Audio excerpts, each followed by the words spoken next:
विज्ञान फ्लक्स में सबका स्वागत है। विज्ञान फ्लक्स में सबका स्वागत है।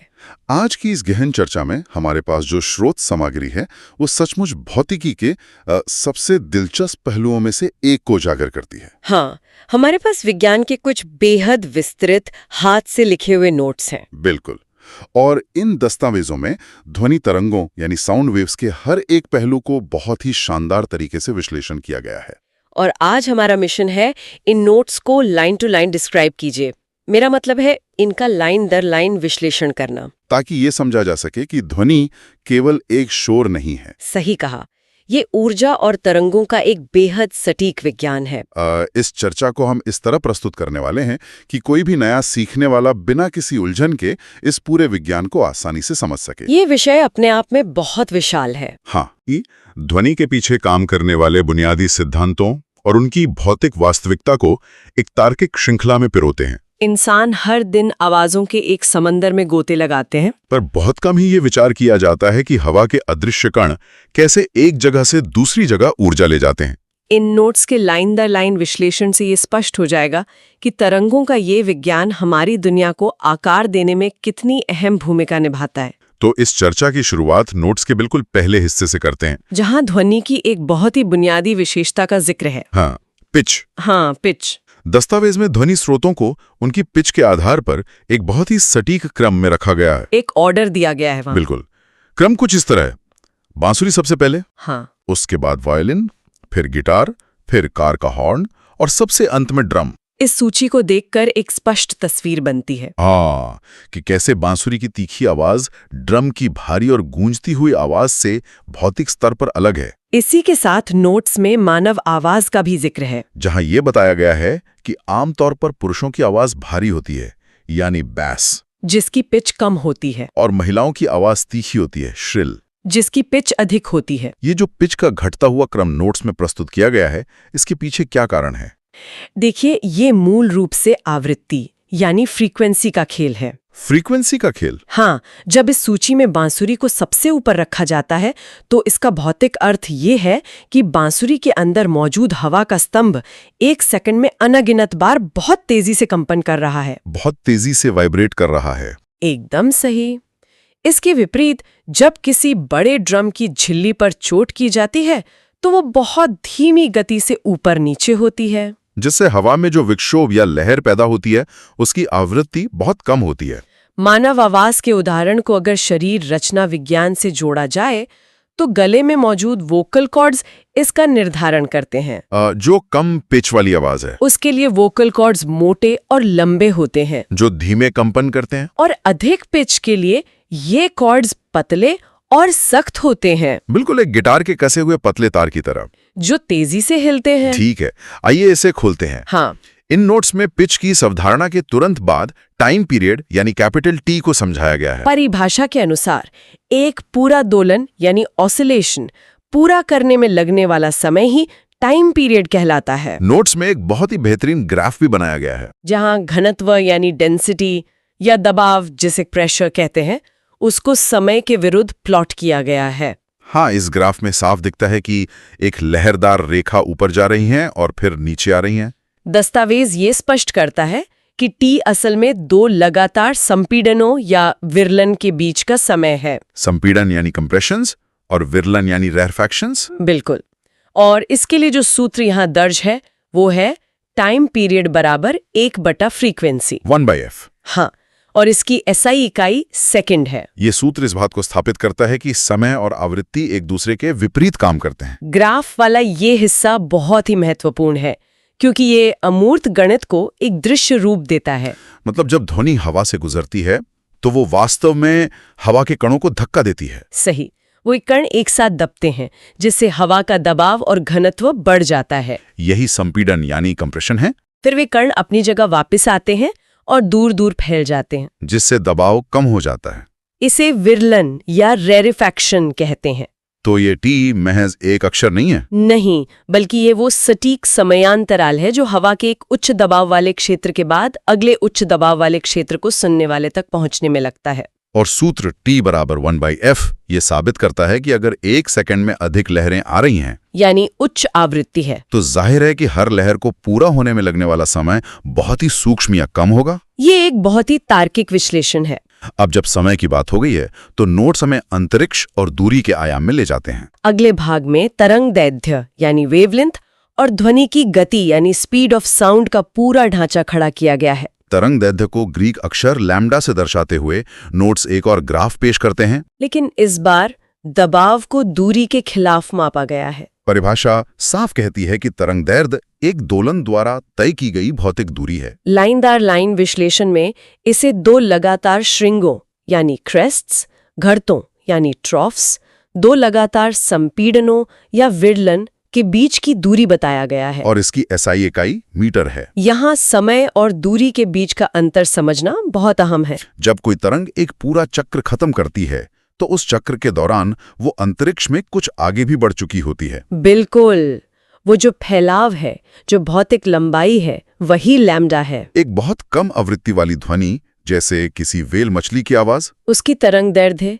कई मीटर लंबी हो सकती है। वहीं एक चमगादड़ द्वारा निकाली गई उच्च आवृत्ति वाली ध्वनि की तरंग दैर्ध्य कुछ मिलीमीटर तक सिकुड़ सकती है। इसी आधार पर नोट्स बहुत ही खूबसूरती से ध्वनि की गति के सूत्र का निर्माण करते हैं। ये लिखा है कि प्रति इकाई समय में ध्वनि तरंग द्वारा तय की गई दूरी ही ध्वनि की गति है। अब सामान्य भौतिकी में गति का सूत्र है दूरी बटा समय, यानी स्पीड बराबर डिस्टेंस बाय टाइम। अगर इसे तरंगों पर लागू किया जाए तो एक लहर की दूरी है लैम्डा और उसका समय है t। तो सूत्र बन गया स्पीड बराबर लैम्डा बाई टी। लेकिन चूंकि 1/t तो आवृत्ति f होती है ना, इसलिए अंतिम सूत्र जो निकल कर आता है वो है स्पीड v बराबर फ्रीक्वेंसी f गुणा wavelength lambda. v equals f into lambda. दस्तावेज में इस v equals f into lambda को एक बड़े से बॉक्स में बहुत प्रमुखता दी गई है। यहाँ जो सबसे आकर्षक बात है वो ये है कि इसी सूत्र के ठीक नीचे नोट्स में लाल रंग की स्याही से एक विशेष टिप्पणी लिखी है। हाँ, जो पूरी तरंग भौतिकी का सबसे बड़ा सत्य उजागर करती है। ये टिप्पणी कहती है कि ध्वनि की गति माध्यम पर निर्भर करती है, स्रोत पर नहीं। माध्यम पर निर्भर करती है और आवृत्ति स्रोत पर निर्भर करती है, माध्यम पर नहीं।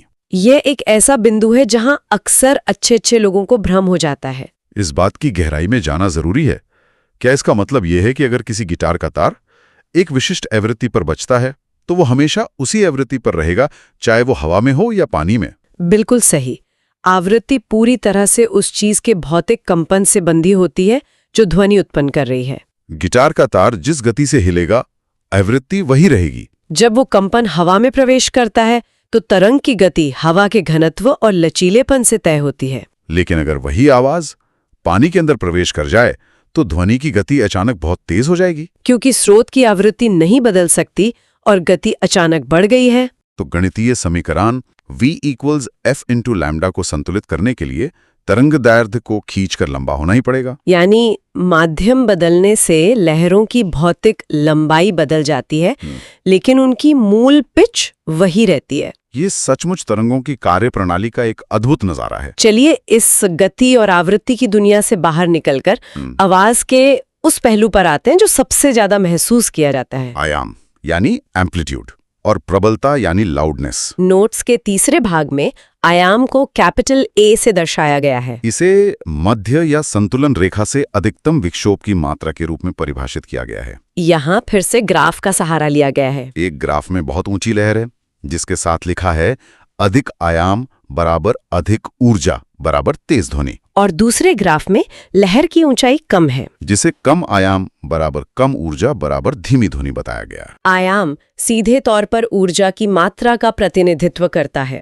जब किसी शांत तालाब में एक भारी पत्थर फेंका जाता है तो पानी बहुत ऊपर तक उछलता है। ये उच्च आयाम है। अगर एक छोटा कंकड़ फेंका जाए तो लहरें छोटी बनती हैं। ये एक कम आयाम है।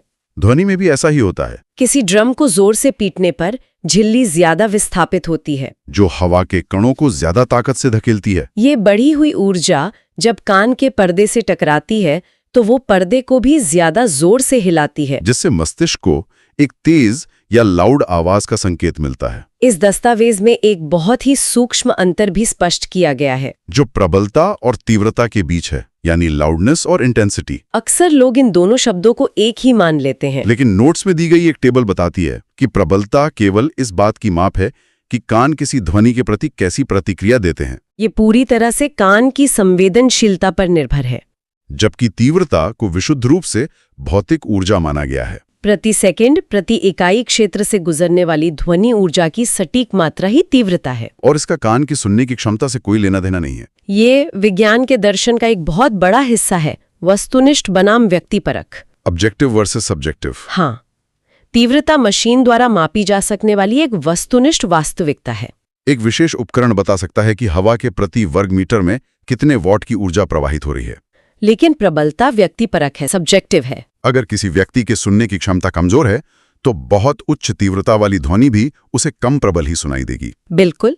नोट्स में ध्वनि के प्रबलता को प्रभावित करने वाले 3 प्रमुख कारक भी गिनाए गए हैं। पहला तो वही आयाम है, एम्पलीट्यूड। दूसरा है स्रोत से दूरी, उतने ही बड़े क्षेत्र में फैलती जाएंगी, जिससे उनकी ऊर्जा बिखर जाएगी और प्रबलता कम हो जाएगी। लेकिन तीसरा कारक बहुत ध्यान खींचने वाला है, कंपन करने वाली वस्तु का सतह क्षेत्रफल, सरफेस एरिया। नोट्स कहते हैं कि सतह क्षेत्र जितना बड़ा होगा, ध्वनि उतनी ही तेज होगी। इसे एक मजेदार तरीके से समझा जा सकता है। अगर एक छोटी सी घंटी बजाई जाए तो उसकी आवाज दूर तक नहीं जाएगी, क्योंकि वो हवा के बहुत थोड़े से कणों को ही एक साथ हिला पा रही है। लेकिन अगर एक बहुत बड़े पीतल के घंटे को उसी ऊर्जा से बजाया जाए तो उसका बड़ा सतह क्षेत्रफल एक ही झटके में हवा के एक बहुत विशाल हिस्से को धकेलता है। ज्यादा हवा हिलाने का मतलब है ज्यादा बड़ी और ऊर्जावान तरंग का निर्माण होना। इसी पृष्ठ पर नोट्स में 2 ड्रम बजाने वालों का चित्र भी है, जिसके नीचे लिखा है कि तेज ध्वनि धीमी ध्वनि की तुलना में अधिक दूरी तय करती है। चूंकि तेज ध्वनि में ऊर्जा ज्यादा होती है, वो हवा के घर्षण और रास्ते की रुकावटों को आसानी से पार करते हुए मीलों दूर तक का सफर तय कर सकती है। यहाँ यह वास्तव में बहुत दिलचस्प हो जाता है। जब हम नोट्स के अगले पन्ने पर पहुंचते हैं, ये पन्ना गुणात्मकता या तिम्बर के बारे में है। दस्तावेज स्पष्ट करता है कि अगर 2 ध्वनियों की आवृत्ति और आयाम एकदम समान हो, दोनों सेम हो, तब भी वे कानों को अलग अलग सुनाई दे सकती हैं। इसका कारण उनके अलग अलग तरंग रूप यानी वेव फॉर्म्स को बताया गया है। यहाँ एक ट्यूनिंग फॉर्क और एक बांसुरी का चित्र है। दोनों की फ्रीक्वेंसी समान दिखाई गई है, दोनों का आयाम भी समान है। लेकिन ट्यूनिंग फॉर्क का ग्राफ एक बिल्कुल चिकनी और साधारण लहर है, जबकि बांसुरी की लहर में बहुत सी छोटी छोटी जटिलताएं और आकृतियां बनी हुई हैं। ये टिम्ब्रे, ये वो जादुई तत्व है जो इस दुनिया को इतना संगीतमय बनाता है। जब कोई वाद्य यंत्र बजता है तो वो केवल एक शुद्ध आवृत्ति पैदा नहीं करता, उसके साथ बहुत सी अन्य सूक्ष्म आवृत्तियां पैदा होती हैं, जिन्हें ओवरटोन्स या हार्मोनिक्स कहा जाता है। ट्यूनिंग फोक को इस तरह डिजाइन किया जाता है कि वो लगभग एक शुद्ध साइन वेव दे। लेकिन बांसुरी या वायोलिन की लकड़ी का ढांचा मूल तरंग के ऊपर कई अन्य तरंगों को सुपर इम्पोज कर देता है। यही जटिलता उस वाद्य यंत्र का सिग्नेचर बनती है, जिससे आंखें बंद होने पर भी पियानो और गिटार का अंतर साफ पता चल जाता है। इन नोट्स में इस बात को इंसानी आवाज से भी जोड़ा गया है।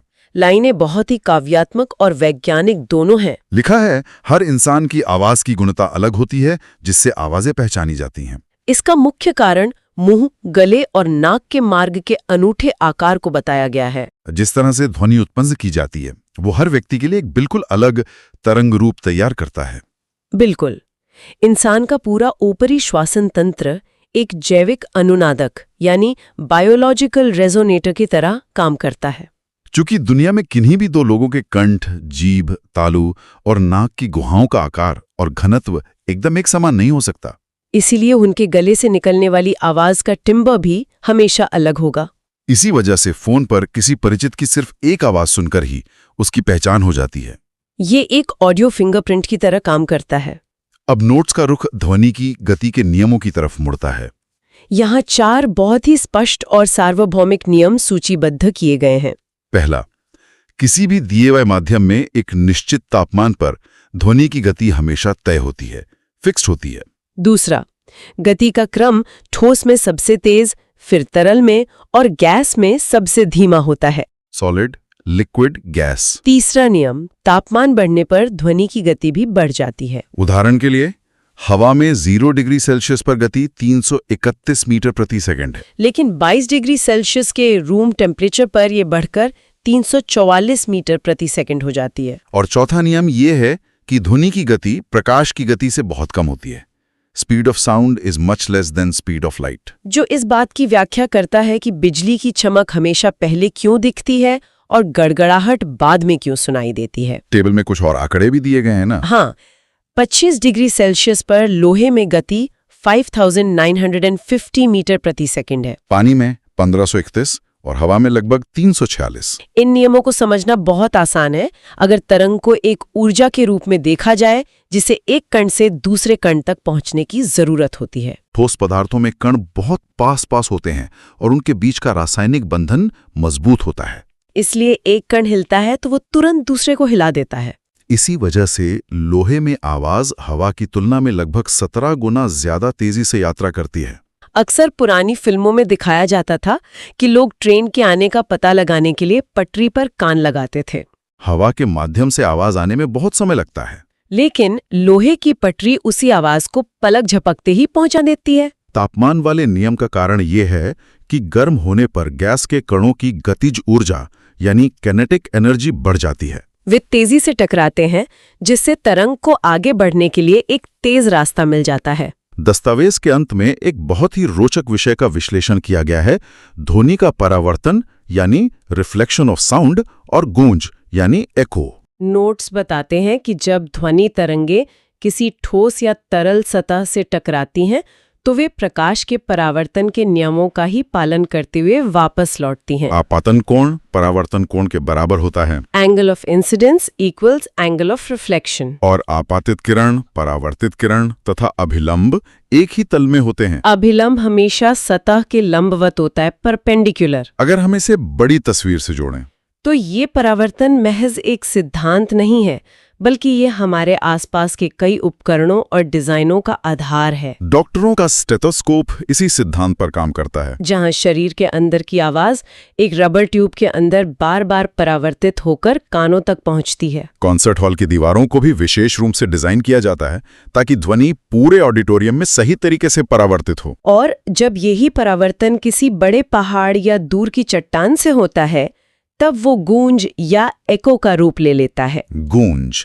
के इस विषय पर नोट्स में एक बहुत ही महत्वपूर्ण शर्त दी गई है जो सीधे इंसान के तंत्रिका विज्ञान यानी न्यूरोसाइंस से जुड़ती है। लिखा है कि हमारे मस्तिष्क को दो ध्वनियों यानी मूल आवाज और परावर्तित आवाज को अलग अलग पहचानने के लिए उनके बीच कम से कम 0.1 सेकंड का अंतर चाहिए ही चाहिए। इसके आधार पर गूंज को मापने का एक फॉर्मूला भी तैयार किया गया है। अगर ध्वनि की गति v है, दूरी d है और समय t है, तो आवाज को जाने और सतह से टकराकर वापस आने में कुल दूरी तय करनी पड़ती है, d + d यानी 2d। इसलिए समय का फॉर्मूला बनता है t = 2d/v। इसी फॉर्मूले में जब 0.1 सेकंड और रूम टेम्परेचर पर ध्वनि की गति 344 मीटर प्रति सेकंड रखी जाती है, न्यूनतम दूरी 17.2 मीटर होनी ही चाहिए। वो 0.1 सेकंड की जो सीमा है वो मानवीय बोध की एक भौतिक सीमा है। 0.1 सेकंड से पहले अगर कोई परावर्तित आवाज कान में लौट आती है तो हमारा दिमाग उसे मूल आवाज के साथ ही मिला देता है, जिससे आवाज बस थोड़ी लंबी और गूंजती हुई महसूस होती है, जिसे रिवर्बरेशन कहते हैं। 17.2 मीटर की दूरी इस बात को सुनिश्चित करती है कि आवाज को जाने और वापस आने में 0.1 सेकंड से थोड़ा ज्यादा समय लगे, ताकि दिमाग उसे एक पूरी तरह से नई और अलग आवाज के रूप में दर्ज कर सके। तो इस सब का क्या मतलब है? अगर आज के इस पूरे विश्लेषण को एक साथ रखा जाए तो ये स्पष्ट हो जाता है कि ये नोट्स सिर्फ परीक्षा पास करने का साधन नहीं है। इन दस्तावेजों ने बहुत ही व्यवस्थित तरीके से हमें दिखाया कि कैसे हवा के दबाव में होने वाले बदलाव एक तरंग का निर्माण करते हैं। ये तरंग अलग अलग माध्यमों में अलग अलग गति से यात्रा करती है। इसकी ऊर्जा ही इसकी प्रबलता तय करती है और इसके जटिल तरंग रूप हमारी दुनिया को विविध प्रकार की गुणात्मकता प्रदान करते हैं। परावर्तन का नियम और गूंज का गणित ये साबित करता है कि हम जो कुछ भी सुनते हैं वो वास्तव में प्रकृति द्वारा खेला जा रहा है एक बहुत ही जटिल ज्यामितीय खेल है। ये एक महत्वपूर्ण सवाल खड़ा करता है। नोट्स के उस आखिरी हिस्से पर फिर से विचार करने की जरूरत है, जहां यह बताया गया था कि मानव मस्तिष्क को दो आवाजों को अलग अलग प्रोसेस करने के लिए 0.1 सेकंड का समय चाहिए। अगर इस तथ्य को ध्वनि विज्ञान से बाहर निकालकर पूरे मानवीय अनुभव पर लागू किया जाए, तो ये वास्तविकता के एक बहुत गहरे भ्रम की ओर इशारा करता है। जब किसी बहुत शोर शराबे वाले कमरे या भीड़-भाड़ वाले इलाके से गुजरना होता है, तो वहां सैकड़ों आवाजें एक ही समय पर पैदा हो रही होती हैं। वे आवाजें दीवारों, लोगों और हर सतह से टकराकर परावर्तित हो रही हैं। ये सारा ऑडियो का भवंडर 0.1 सेकंड से भी कम समय में कानों के पर्दे पर लगातार प्रहार कर रहा है। तो हमारा दिमाग उस भयानक ऑडियो की खिचड़ी को कैसे प्रोसेस करता है? क्योंकि दिमाग को जानकारी को छांटने और अलग-अलग आवाजों को पहचानने में एक निश्चित समय लगता है। तो क्या इसका अर्थ ये नहीं है कि हम जो कुछ भी सुन रहे हैं वो पहले ही बीत चुका है? हम कभी भी सटीकता से ये नहीं सुन पाते कि इस एक पल में क्या हो रहा है। हम हमेशा दुनिया का एक विलंबित संस्करण अनुभव करते हैं। हम तकनीकी रूप से हमेशा अतीत की एक झलक ही सुन पाते हैं। ये एक बहुत ही गहरा विचार है जो हमारे रोजमर्रा के अनुभव को पूरी तरह से देखने का नजरिया बदल देता है। हमारे कानों तक पहुंचने वाली हर आवाज वास्तव में इतिहास का एक छोटा सा टुकड़ा है, जो तब तक कानों में गूंजता रहता है जब तक कि दिमाग उसे समझ ना ले। आज की इस गहन चर्चा में हमने ध्वनि की इसी अद्भुत भौतिकी और उसके मानवीय अनुभवों को डिकोड किया। हमेशा की तरह अपने आसपास के विज्ञान को लेकर जिज्ञासु बने रहना ही असली ज्ञान है। फिर मिलेंगे एक नए विषय और उसकी गहराइयों के साथ।